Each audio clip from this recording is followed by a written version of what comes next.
Good morning, parents. I'd like to give you guys a little update about our middle school spy night last night. Obviously, a sensitive topic, talking about the things that we search out on the internet and things that we get sent on the internet or send ourselves on the internet. So obviously, without sending it in the different social media promotional ways, we're talking about pornography with the things that we search and sexting with the things that we send. I thought it was a great conversation. It's always tough to talk to students of this age, being between about 11, 12, 13, 14, because you never know how many of these students have actually encountered this in their searches on the internet or in their media activities.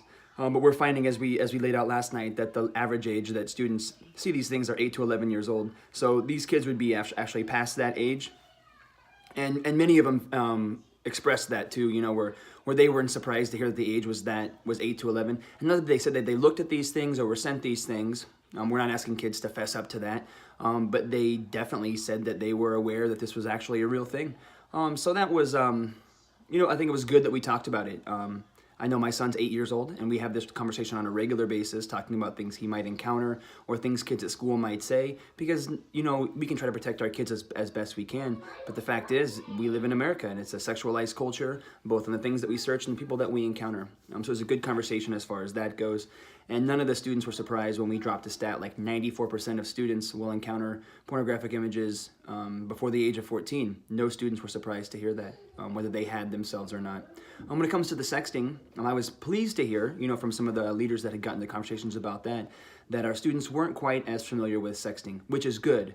That's a very good thing. However, it's going to be a thing coming up as they get into the later middle school ages as well as high school. It's going to be a thing that happens. So getting ahead of the tide, talking about these things so they know the dangers. They know, as Smart Girl Society said, okay, so they're sending the images from phone to phone or whatever. Whoever has those images on their phone, that's child pornography. And we hear about that so often today. That's an offense. That's a persecutable offense in a court of law.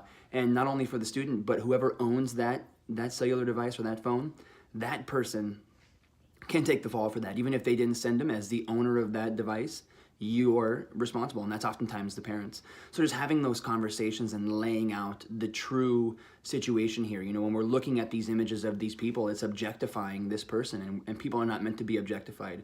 Objectification is for things, but people are not meant for objectification, and that's why it's so dangerous for us to get into that mentality of using others instead of loving others. So again, a great conversation last night. We had a good time. The kids took it well. We had a fun time, so I appreciate everybody coming out. And I would just encourage us as parents to be active in this. It's not just a school's responsibility or Smart Girl Society's responsibility or the youth minister or the parish's responsibility, but as parents, it's our responsibility to take ownership of those phones. I hear parents come in, they talk about, well, I check in on my students' phones every once in a while to make sure they're not sending anything bad, or I check in on their text messages, and I would say that's not enough, because kids are going to get to what they want to get to. If they want to get to it. And that's just like us. We're going to get what we want when we want. We're going to find a way to get it done. So I would really recommend some kind of filtering device or blocking device like Covenant Eyes, as I mentioned last time, as a way to block the places our students can go, block the images that they can see, either on purpose or by accident. These things can help them from stumbling across these things. So again, I cannot recommend enough to put blocking and filtering things on our students' phones, and having these conversations with them on a regular basis, where you're now viewed as an expert on these things and someone to go to, and it's not taboo or bad or whatever. My kids are in the other room. They're talking. Probably breakfast time, so I'm going to get to that. A reminder, we do not have middle school spying next week because we have confirmation, which is going to be awesome.